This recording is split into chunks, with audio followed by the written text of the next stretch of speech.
Do you think that table's going to happen? Like, do you think at some point, whether it's 10 years, 20 years, 30 years, that you're going to be able to, like, sell your own bud to somebody legally? So there's going to be a market correction, I believe.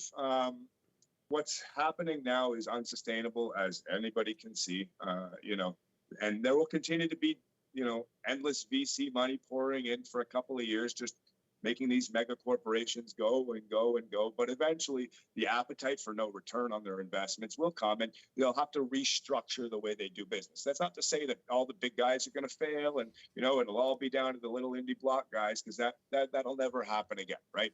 Corporate cannabis is here to stay, and it's an absolute necessity. That being said, I do believe there'll come a time where, licensing requirements for things like craft cultivation licenses are much more reasonable to obtain than being a simple, financial factor. Yeah, man. I think so, man. I'm hoping eventually, like, I can just set up a little table at a flea market, man. Have a couple jars.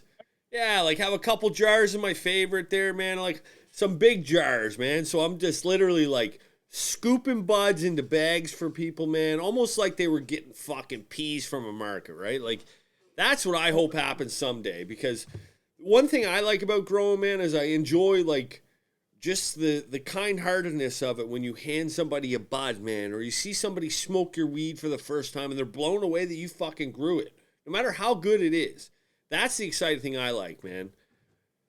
What I think is super important and like gets underappreciated is the fact that craft quality can't be mass replicated on any scale for anything. You can't do it with cars, you can't do it with planes, you can't do it with art, you can't do it with, weaponry.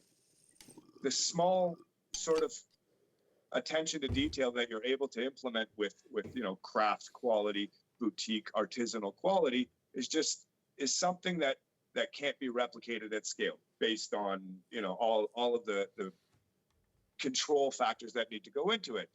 So what I think is super cool about the crafts market and having guys that have access to the legal recreational market at a smaller scale is that it drives the quality of the corporate guys up. Again, not to go back to the beer analogy, but you look at what Budweiser, they see that, all these craft producers are putting out ales and ciders and different different rattlers and all sorts of flavors that we never even thought about. We better get on that train as well. So it forces everybody to sort of level up, if you will, and it as a whole, the competition is healthy and should be a standard, not just we've got $50 million so we can play, they can't. Yeah, man. You know what? Even those guys up there, when I went to MJ BizCon, you've seen a lot of people chatting about the industry and people that are involved in it with these companies, Ricky Williams being one of them with Heisman. And, like, these guys aren't making money, man. The taxes are high, man. The only body making money on this is the government. The government's the only one making money, right? So I think it's cool.